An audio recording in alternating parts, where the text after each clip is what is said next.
Purihin ang Diyos ng langit, sambahin at awitan. O siya'y buksan at ihain, purihin, Diyos purihin.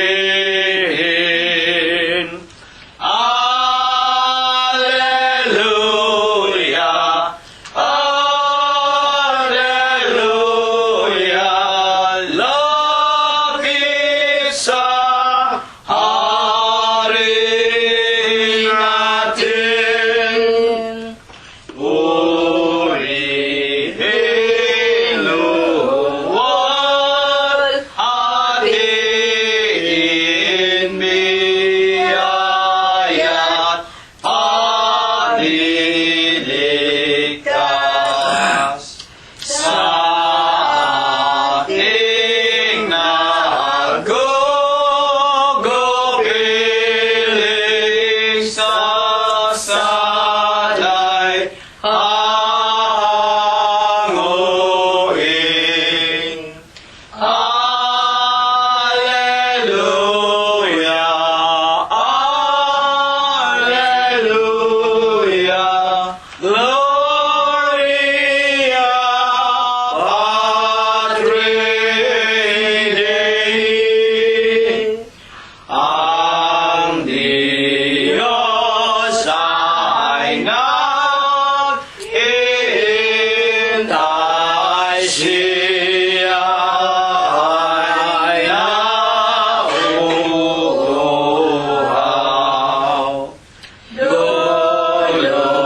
Dulugin, dulugin natin, sambahin, dumalangin. Alleluia, Alleluia, Diyos na mawain.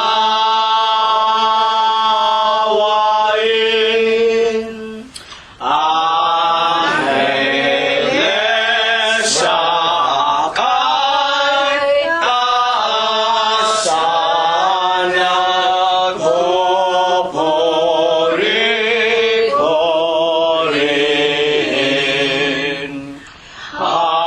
Halina mga kapatid sa templo ng amang Diyos.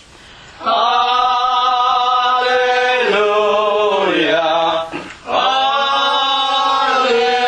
Alleluia, Diyos purihin, purihin.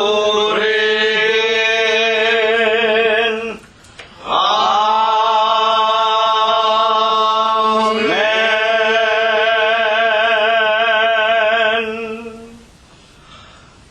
Sa banal, sakdal, napaka makapangyarihang pangalan po ng ating nag-iisang Diyos na buhay, walang iba kung hindi ang ating Panginoong Hesukristo. Ako po ay bumabati sa inyong lahat ng kapayapaan. Purihin ang pangalan ng Panginoon. Purihin ninyo ang Panginoon. Purihin ninyo ang Panginoon mula sa mga langit. Purihin ninyo ang Diyos sa kanyang mga kaitaasan. Purihin ninyo siya, ninyong lahat niyang mga anghel. Purihin ninyo siya, buo niyang mga hukbo, mga hari sa lupa at lahat ng mga bayan, mga pangulo at lahat ng mga hukom sa lupa, mga binata at gayon din ang mga dalaga, mga matatanda at lahat ng mga bata. Purihin nila ang pangalan ng Panginoon, sapagkat ang kanyang pangalang mag-isa ay nabunyi. Ang kanyang kaluwalhatian ay nasa itaas ng lupa at ng mga langit. Purihin natin ang pangalan ng Panginoon. Magsiawit tayo sa Diyos ng mga bagong awit at ng kanyang kapurihan sa kapisanan ng mga banal, sa makatwidbaga sa iglesia ng Diyos kay Kristo Jesus. Sapagkat ang Diyos ay nalulugod sa kanyang bayan, kanyang pagagandahin ang kaligtasan ng mga maaamo. Purihin natin ang pangalan ng Panginoon. Purihin natin ang Diyos sa kanyang santuaryo. Purihin natin siya sa langit ng kanyang kapangyarihan. Purihin natin ang Diyos dahil sa kanyang mga makapangyarihang gawa. Purihin natin ang Panginoon ayon sa kanyang marilag na mga kadakilaan at purihin ng lahat ng mga bagay na may hininga. Purihin nila ang pangalan ng Panginoon. Amen. Atin na pong pasisimulan ang ating pagpupuri at pagluwalhati sa pamamagitan ng ating mga pag-aawitan sa ating Panginoong Heso Kristo. Una po nating awitin ang bilang 170 sa atin pong mga himnaryo. Sa malhati mong tahanan,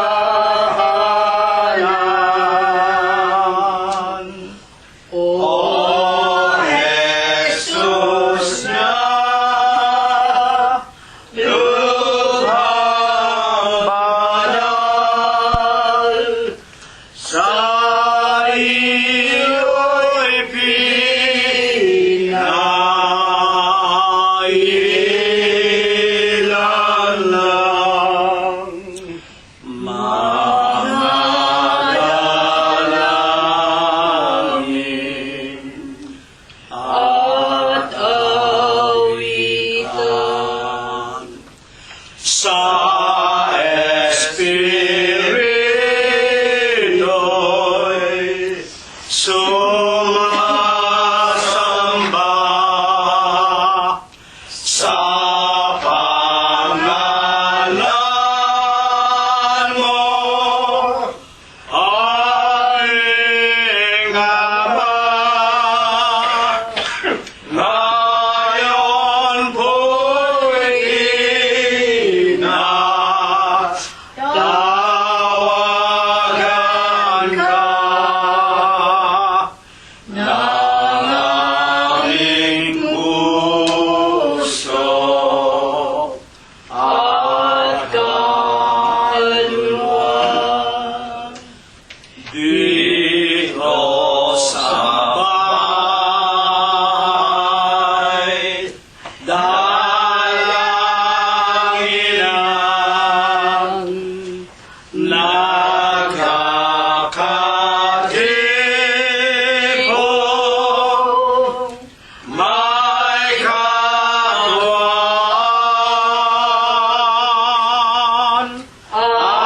Ang bawat isa'y nag-aaral ng Ebanghelyo mong marangal. Sa Espiritu'y sumasamba sa pangalan mo, aming Ama. Ngayon mo'y tinatawagan ka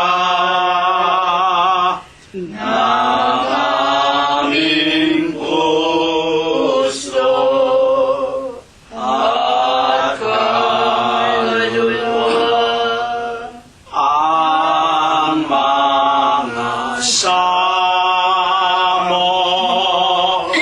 naridaing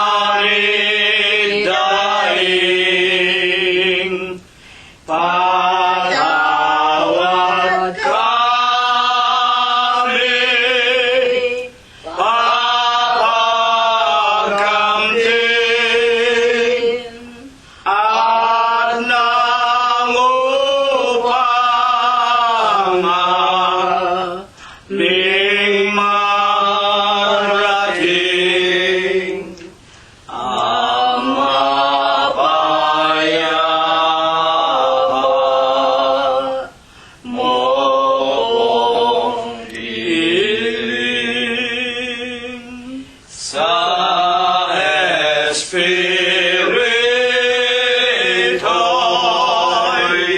sumasamba sa pangalan mo, aming Ama. Ngayon po'y tinatawagan ka ng aming puso at kaluluwa. Atin pong patuloy na purihin, sambahin, luwalhatiin ang banal at malinis na pangalan ng ating Panginoong Heso Kristo. Numero 163, ang atin pong sunod na aawitin.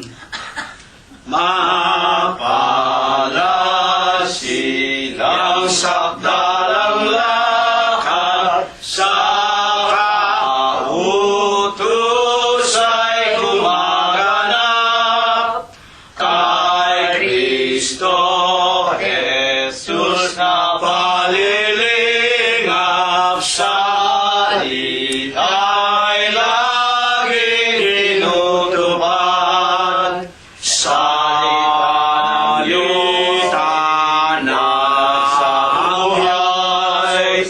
Ilaw sa landas, ilaw sa landas, sa kautosan ay lumakad. Iniibig ko ang kautusan, ala-ala sa buong araw, pinarunong sa mga kaaway, inilayo sa asaman, sa limanang na sa buhay, ilaw, landas, sa ikaw ay lumasan, ay lumakad. O kaanibig ko ang kautusan, siya'y umalala sa buong araw.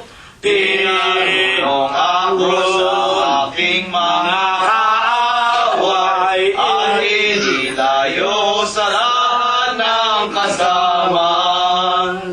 Salita ng Diyos, liwanag sa buhay.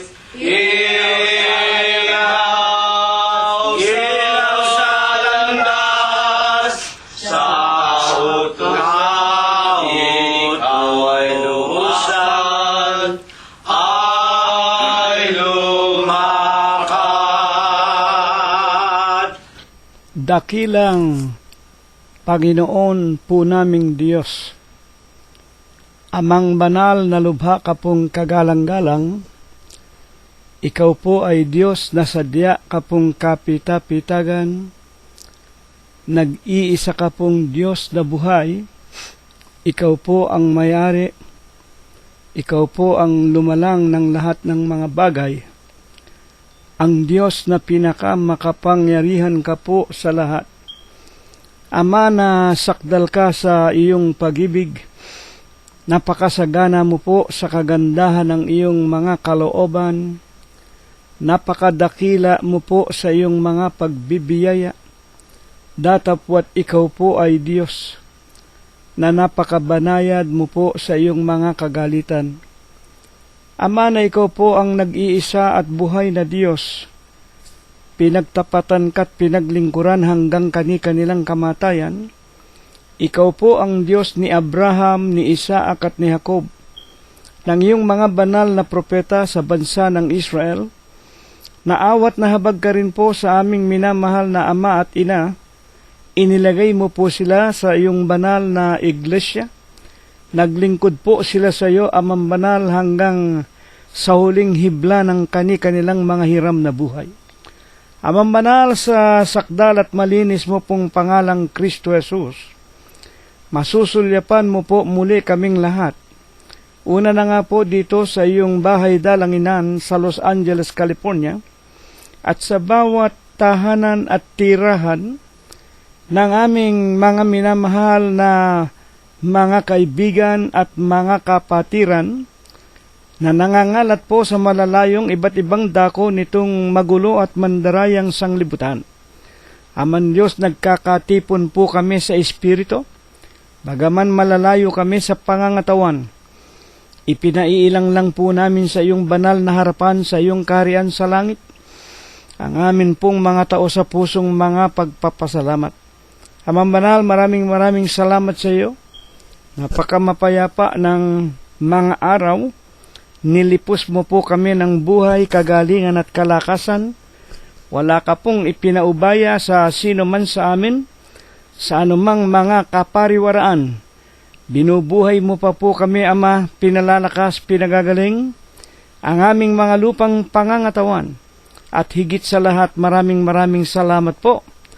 Lalo mo pa ring dinaragdagan, pinatitibay ang aming mga pananampalatayang minsan lang ibinigay mo sa aming mga hiram na buhay.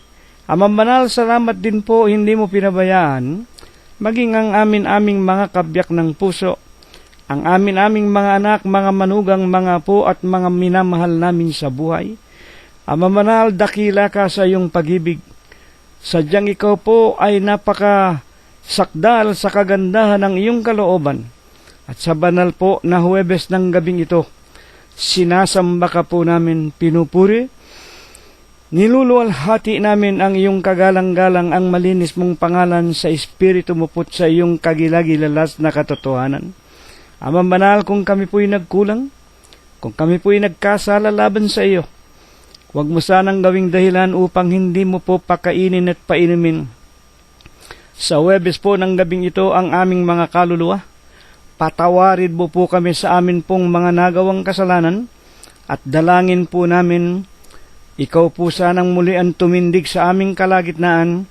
Kasangkapanin mo po sana lamang ang bibig at labi ng iyong hamak at wala mong kakabukabuluhang alipin. Linisin mo po ang kanyang puso, banalin mo po ang kanyang isipan, at kung siya po ay magsalita sa aming kalagitnaan, magkaroon po sana ng bisat kapangyarihan, sapat na makaakit ng aming mga kaluluwa, lalo na nga po ng aming mga bagong kaibigan, na ngayon pa lamang na nagpapasimulang magsipag-aral ng iyong banal na ebanghelyo. Maawat mahabag ka, Ama, na kung mapakinggan po naming lahat ang tinig ng iyong hamak na lingkod, magkaroon ito ng bisat kapangyarihan at kami pong lahat magsisampalatayang ikaw nga ang aming Panginoong Hesukristo, na kailanman ay hindi ka namatay, hanggang sa uling araw na ito'y ikaw pa rin ang pumapatnubay at umuugit sa amin, at ikaw rin ang magbibigay sa amin ng ipinangangako mo pong buhay na walang hanggan. Amang Banal, ang lahat po ng ito ay dinadalangin namin. Isinasamot ipinapakiusap na minsan pa ay iyong ibabasbas, iyo pong ibebendisyon sa aming lahat. Sa tanging pangalan mong Kristo Jesus, magmula po ngayon, magpakailanman. Amen. At ngayon po, mga ginigiliw po naming mga tagapakinig. Una na nga po sa lahat, sa atin munang sariling tahanan, charity begins at home. Sa lahat ng ating mga kaibigan at mga tunay na mananamba sa espiritu at sa katotohanan, atin na pong ihanda ang ating mga kaluluwa, ating mga pakikinig, at atin na ring ihanda ang ating mga banal na kasulatan. Magpapasimula na po tayo ng pag-aaral sa banal na aralin na inihanda ng Panginoong Hesus sa langit upang siyang ipakain po sa atin. Buksan po natin ang aklat ng Romanos. Akin pong unang babasahin sa Romans chapter 8 and the verses 6, King James Version. For to be carnally minded is death, but to be spiritually minded is life and peace. Sa Tagalog po, sapagkat ang kaisipan ng laman ay kamatayan, datapwat ang kaisipan ng espiritu ay buhay at kapayapaan. Ito pong ating paksang ito, marahil ay sasabihin ng mga nakikinig, ito po ay talagang napakadali na unawain. At ito po ay malimit na binabanggit ng halos lahat ng mga mangangaral, Huwebes, Linggo at kung anumang araw ang kani-kanilang mga pananambahan. Datapwat sa katunayan po, malungkot na aminin, hanggang ngayon po marami pa rin hindi nakakaintindi ng ating paksa na nagsasabing ang kaisipan daw ng laman ay kamatayan, datapwat ang kaisipan ng espiritu ay kapayapaan at buhay. Upang ito po ay ating maliwanagan, bakit nga po baga sinasabi ng ating paksa, ang kaisipan ng laman ay kamatayan? Ang unang bahagi. Buksan po natin ang Romanos Kapitulo 8 at versikulo 7, sapagkat ang kaisipan ng laman ay pakikipagkaalit laban sa Diyos. Napakadali pong unawain, ang kaisipan daw po ng laman ay pakikipag-away, pakikipag-alit laban sa Diyos. Bakit po? Hindi na pasasaklaw sa kautusan ng Diyos, ni hindi nga maaari. Datapwat 8:8, ang nangasalaman ay hindi makalulugod sa Diyos. Ito naman po ang dahilan pala. Ang kaisipan ng laman, ito po pala hindi nagpapasaklaw sa kautusan ng Diyos. At hindi raw po maaaring magkaisa ang kautusan ng Diyos at ang kaisipan ng laman. Ito po ay laging nakikipag-away sa Diyos. Ayon po sa mga banal na kasulatan, bakit po hindi napasasaklaw ang kaisipan ng laman sa kautusan ng Diyos? Romanos 8:5, sapagkat ang mga ayon sa laman nangagsisitalima sa mga bagay ng laman, datapwat ang mga ayon sa Espiritu nagsisitalima sa mga bagay ng Espiritu. Yun daw pong kaisipan ng laman, hindi po pala ito tumatalima sa tinatawag na kaisipan ng Espiritu. Alam po natin kung anong tinutukoy na laman. Lahat po ng bagay na nakikita natin, una na nga sa ating mga pagkatao. Itong nakikita nating kaanyuan sa labas, ito po ang tinatawag na flesh, our outward manhood, ang ating pagkataong labas. Ito raw po hindi nagpapasaklaw sa kautusan ng Espiritu. Ano po baga naman ang Espiritu?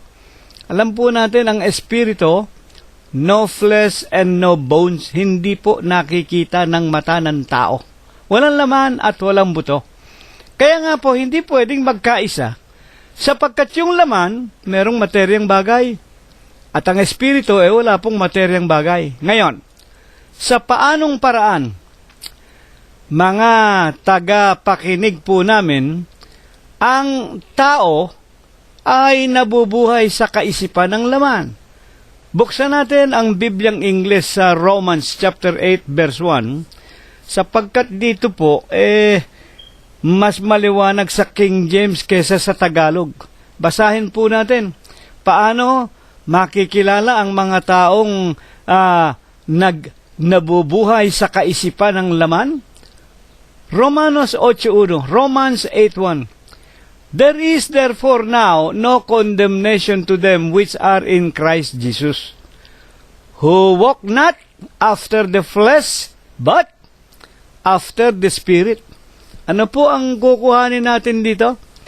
Kung ilalagay po natin sa tunay na Tagalog, 8:1, ngayon nga ay wala nang ano pa mang hatol sa mga na kay Kristo Jesus, sa kanila na hindi na lumalakad sa gawa ng laman, kundi sa tinatawag na Espiritu.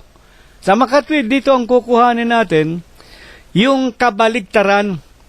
Paano makikilala ang mga tao na hindi napapasaklaw sa kaisipan ng Espiritu o kautusan sa Espiritu? Paano makikilala ang mga taong ito na ang kanilang mga pag-iisip ay nasa mga gawa ng laman? Nagsisilakad pa po sila saan? Sa lahat ng mga gawa ng laman. Ano-ano po ba naman? Ayon sa Biblia ang mga gawa o kaisipan ng laman. At paano ito pinatutunayan na ang mga gawa ng laman ay talagang hindi nakakalugod sa Diyos? At kapag hindi nakalugod sa Diyos, ano ang kasasapitan ng mga taong nagsasalaman? Aklat ng mga Galatias, Kapitulo 5, 19 hanggang 22. Hayag ang mga gawa ng laman, sa makatwid ay ang mga ito, pakikiapid. Alam po natin, ang salitang pakikiapid, pwede po yung literal ng isang babae o isang lalaki ay sumiping o makiapid sa hindi nila asawa.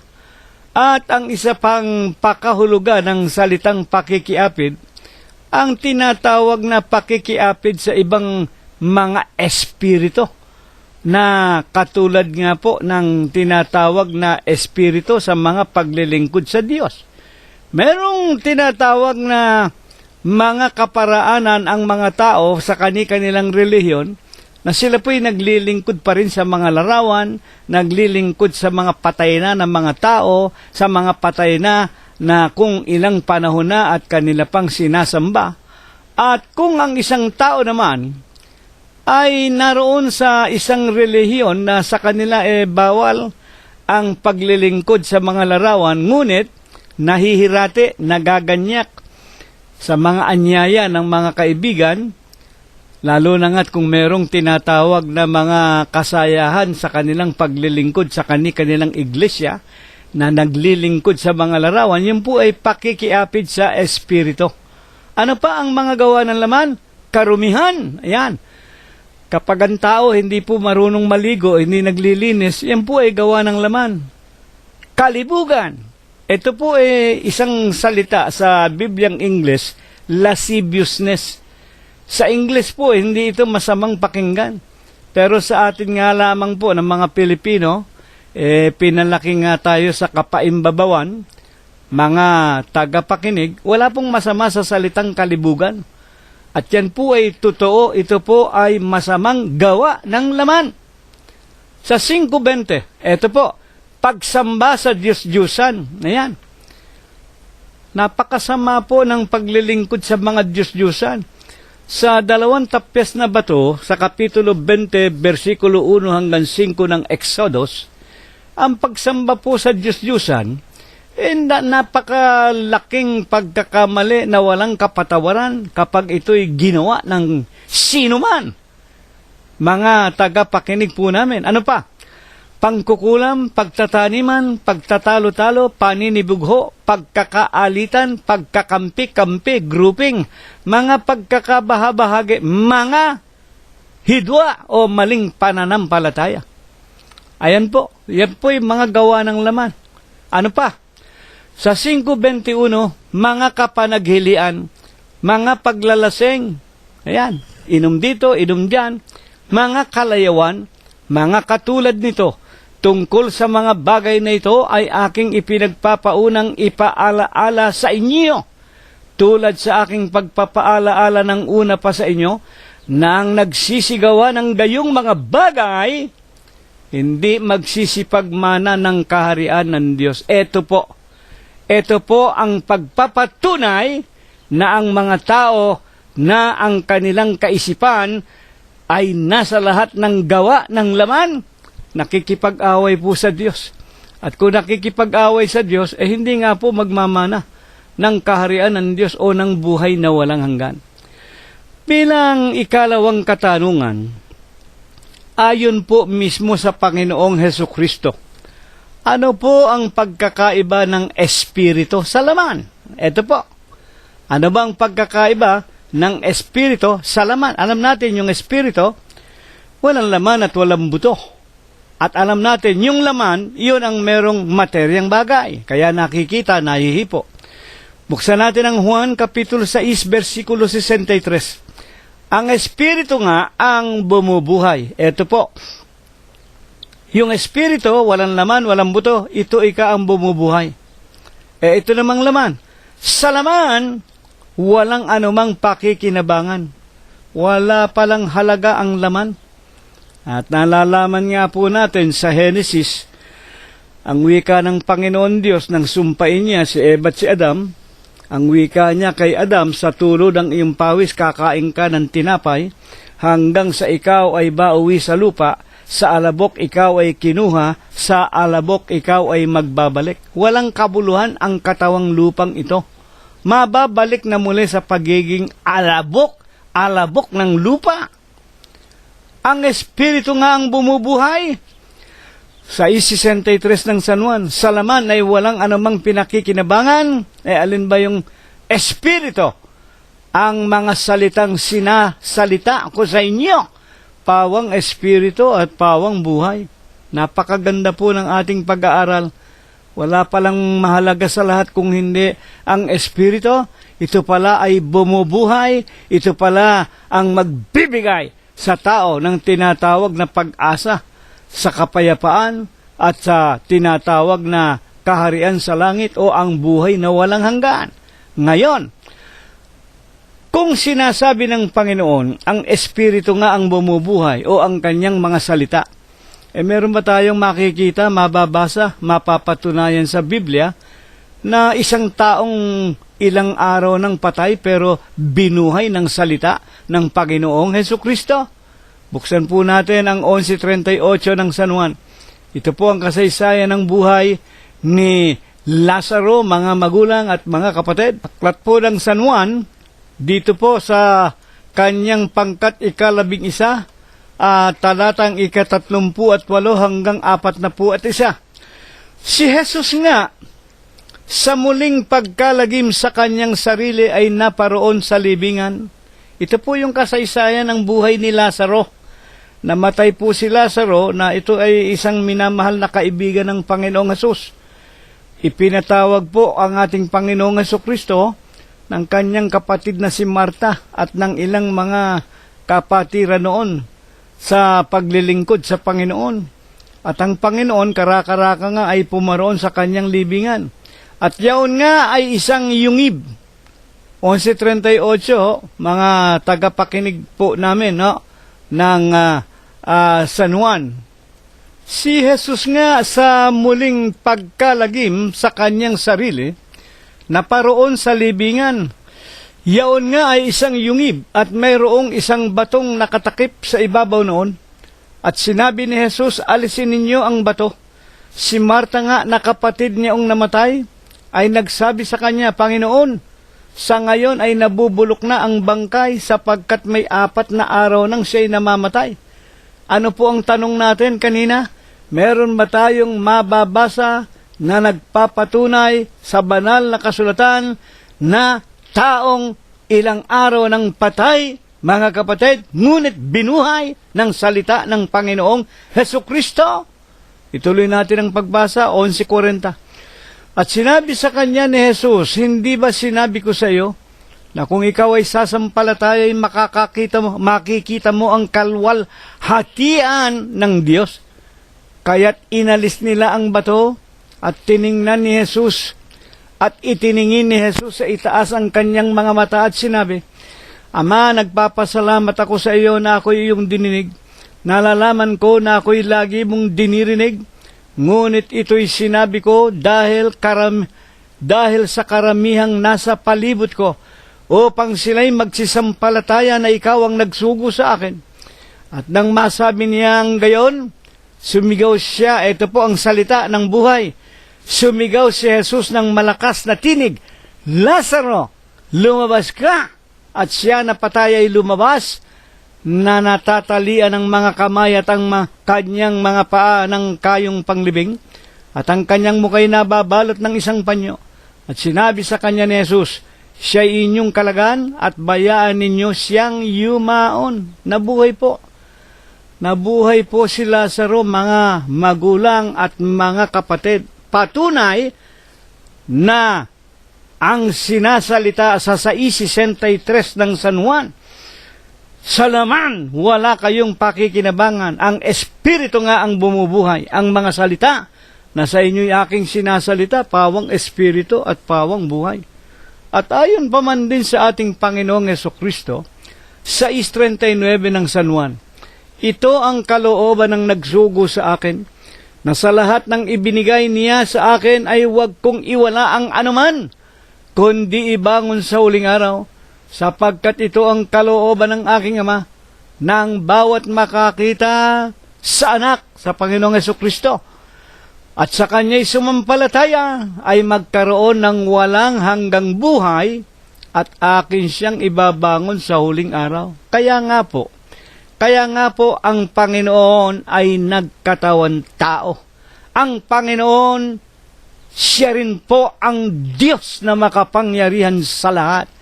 Siya po ang lumagay sa kalagayan ng isang hamak na lingkod o alipin ng Panginoon Diyos sa Filipos Kapitulo 2, versikulo 5 hanggang 10, na nagsasabing, mangagkaroon kayo sa inyo ng pag-iisip na ito'y na kay Kristo Jesus din naman, na bagaman siya nasa kalagayan na Diyos, hinubad niya ang kanyang pagiging Diyos. Nag-anyong alipin, mga kapatid, nagmasunurin, oo, hanggang kamatayan sa krus. Kaya naman siya binigyan ng pangalang lalo sa lahat, upang sa pangalan ni Jesus, iluluhod ang lahat ng tuhod ng nasa langit, nasa lupa, at ng nasa ilalim ng tubig. Sa makatwid, mga kapatid at mga magulang, dito po ay napakamaliwanag na tunay ang salita ng Panginoong Hesukristo na pawang Espiritu at pawang buhay. Ito po ang magbibigay ng kabuhayan sa tao na sasampalataya, maglilingkod sa Kanya. Ayon po sa itinuturo ng mga banal na kasulatan. Bilang huling mga katanungan po natin, ano po ba naman ang ipinapayo sa atin, mga kapatid? Ano po ba naman ang ipinapayo sa atin na ng ating pag-aaral upang makatiyak tayo na tayo po ay laging makakarinig ng salita ng Panginoong Hesukristo na lipos ng Espiritu at lipos ng buhay? 12:26 ng aklat ni Apostol Juan. Kung ang sino man ay nagnanasa na maging lingkod ko, ay sumunod sa akin. Kung saan ako naroon, doroon ang lingkod ko. Ito po, ang wika ng ating paksa, ang kaisipan ng Espiritu ay buhay, ang kaisipan ng laman ay kamatayan. At ang wika ng ating paksa, sa laman wala tayong pakikinabangin, datapwat sa Espiritu, magkakaroon tayo ng buhay at kapayapaan ayon sa ating mga pag-aaral at mga pakikinig. Kaya nga para tayo'y manatiling nakakapakinig ng salita ng Panginoong Hesukristo, ano ang kanyang ipinapayo sa atin? Kung saan ako naroon, doon ang lingkod ko, 12:26 ng San Juan. Nasaan ba ang Panginoong Jesucristo? Colosos 1:18. Si Kristo ang ulo ng katawan sa makatwid bagay ng iglesia. Ano ang naroon sa katawan ng Diyos na iglesia? 1:14 ng Colosos, na siyang kinaroroonan ng katubusan, na siyang kapatawaran ng ating mga kasalanan. Ayon po sa mga banal na kasulatan. Ano po ang pangalan na opisyal ng iglesia na ulo o pinangunguluhan ng Panginoong Jesucristo? Unang Tesalonica 2:14, kayo'y nagsisitulad sa iglesia ng Diyos na nasa Judea kay Kristo Jesus. Sa makatuwid, iglesia po ng Diyos kay Kristo Jesus ang tahanan o ang kinaroroonan ng ating Panginoong Jesucristo. At kung bakit po sa Jerusalem ng Judea, sapagkat anyo 32, doon po itinayo ng Panginoong Jesucristo ang kaisa-isang iglesia na binayaran niya ng kanyang sariling dugo na kanyang ililigtas sa impyerno sa ikalawang pagparito. Ngayon, ang tanong po natin ay ito. Ayon po sa ating mga pag-aaral, bakit kinakailangan sa Panginoong Jesucristo lamang tayo lalapit, susunod, at sasama? San Juan 6:67. Sinabi nga ni Jesus sa 12, ibig baga naman ninyong magsialis din naman? Sa 6:68, sumagot si Simon Pedro at sinabi, Panginoon, Panginoon, kanino kami magsisiparoon? Ikaw ang may salita ng buhay na walang hanggan. Ito pong pagkakataong ito po nang siya'y magsalita o ang Panginoon at nagsabi, ako ang tinapay na bumaba galing sa langit. Sila po ay nasa bundok ng mga olibo at kasama niya ang kung ilang libong mga tagapakinig at meron pang 70 alagad. Nang mapakinggan nga po ito ng 70 alagad na kaya lamang pala sunod ng sunod sa Panginoong Jesucristo, para makakita at makatikim ng mga ginagawa na mga kababalaghan ng Panginoong Jesucristo. Dadapwat nang mapakinggan nila ang sinalita ng Panginoong Jesus, ako ang tinapay na nanggaling sa langit, ang aking katawan, ang aking dugo, tunay na pagkain, tunay na tinapay at tunay na inumin. Ang wika ng 70 alagad, matigas ang pananalitang ito, umalis na tayo, iwan na natin ang Panginoon, ang Jesukristong ito. Kaya nga, nang tumalikod ang 70 alagad, bumaling ang Panginoon kina Pedro at sinabi, kayo na 12, ibig baga naman ninyo na magsilayas sa akin? Ang wika ni Pedro, Panginoon, saan kami paroroon? Nasa iyo ang salita ng buhay. Kaya nga po, ang ipinapayo sa atin ng Panginoong Jesucristo, kung saan siya naroroon, siya po ang presidente ng kanyang iglesia, ng banal na katawan ng Diyos, spiritual body of God. Nasa Kanya po ang salita ng buhay. Nasa Kanya po ang salita ng Espiritu, nalipos ng Espiritu, ang mga salita nalipos ng Espiritu at lipos ng buhay. At ang wika pa man din sa San Juan 15:5, ako ang puno ng ubas, kayo ang mga sanga. Kung kayo'y hiwalay sa akin, wala kayong magagawa. Talagang nasa ating Panginoong Jesucristo po lamang, mga minamahal naming mga magulang at mga kapatid. Wala po dyan sa mga leader ng mga iglesia na itinayo ng mga tao. Wala po dyan sa mga vicarious filii Dei. Wala po dyan sa mga sogong anghel. Wala po dyan sa mga obispo, pastor, kardinal. Kung sino-sinong nagsasabing kahalili daw sila ng Diyos. Kung hiwalay daw tayo sa kanilang pamamahala ay impyerno tayo. Huwag kayong maniwala. Ang mga yan, sila ang mga demonyo mismo. Kinukuha nila ang kapurihan, kapangyarihan at kaluwalhatian ng Panginoong Jesucristo. Siya lamang ang makapagsasabing kung hiwalay kayo sa akin, wala kayong magagawa. San Juan 15:5. Ang Panginoong Jesucristo ang puno ng ubas, tayo ang mga sanga, kung hiwalay tayo sa Panginoong Hesukristo, wala tayong magagawa. Amen. Mga kapatid at mga magulang, yan po ang sa atin ay itinuro, ipinaliwanag, ipinakilala. Ang kaisipan ng laman ay kamatayan, dadapwat ang kaisipan ng Espiritu, kapayapaan at buhay na walang hanggan. Bakit?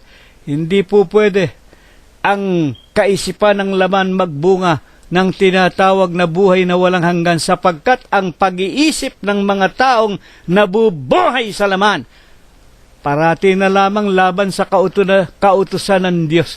Mga magulang at mga minamahal po naming mga kapatid. Ngayon, sa ikapagpapatuloy po ng ating mga pag-aaral bilang huling katanungan, tunay po baga naman na ang bunga ng Espiritu o ng mga salita ng Panginoong Hesukristo ay kapayapaan at buhay? Buksan po natin at balikan ang Galatias, Kapitulo 5, versikulo 22. Dadapwat ang bunga ng Espiritu, ano po? Ang bunga ng Espiritu na mga salita ng Panginoong Hesukristo, pag-ibig, katuwaan, kapayapaan, pagpapahinuhod, kagandahang loob, kabutihan, pagtatapat. Ibaba natin, 23 hanggang 25. Kaamuan, pagpipigil, at laban sa mga gayong bagay ay walang kautusan, at ipinako sa krus, at ipinako sa ng mga nakay Kristo ang laman na kasama ang mga masamang pita at mga kahalaya dito. Kung tayo ngayon nangabubuhay sa pamamagitan ng Espiritu, magsisilakad naman tayo ayon sa Espiritu. Kaya nga sa Romanos Kapitulo 8, versikulo 1, Romans chapter 8 and verses 1 from the original King James Version, there is therefore no more condemnation to those who are in Christ Jesus, who walketh not after the flesh, but walk after the Spirit. Kung tatagalogin po natin, ngayon nga ay wala ng ano pa mang hatol sa mga nakay Kristo Jesus. Sino ba ang mga nakay Kristo Jesus? Iglesia po ng Diyos kay Kristo Jesus. Bakit wala ng hatol? Hindi na po lumalakad sa mga kaisipan ng laman. Wala na po sa lahat ng gawa ng laman. Napakinggan natin ang lahat ng karumal-dumal na mga gawain ng mga taong nabubuhay pa rin sa laman. Ngunit, nagsisilakad na sa tinatawag na Espiritu o sa mga salita ng Panginoong Hesukristo na pawang Espiritu at pawang buhay. Ano po ang napakahalagang bagay na nais ng Diyos na lagi nating isa sa katuparan para makarating sa atin ang kanyang mga aral at mga palatuntunan? Sa pakikinig, Romanos 10:17, nanggagaling ang pananampalataya at ang pakikinggan sa pamamagitan po ng mga salita ng ating Panginoong Hesukristo. Ito po, ang banal na aral na sa atin po ay itinuro ng Panginoon sa Huwebes po ng gabing ito. Ito po ay aming ipinag-aanyaya sa inyong lahat. Dalangin po namin na nawa magpatuloy kayo na aming mga kaibigan ng pakikinig. Huwag ninyong pagsasawaan ang mga salita ng Panginoong Hesukristo na lipos ng Espiritu at lipos ng buhay. Ang pagpapala, ang pagliligtas, ang pananampalataya, ang buhay na walang hanggan. Hindi po ito makukuha sa mga paaralan. Hindi po ito mapapakinggan sa mga bibig ng mga taong nagsasabing sila'y mga Doctor of Divinity, Theosophy, and Letters. Ang pananampalataya po, ito po ay kaloob ng Diyos na walang bayad.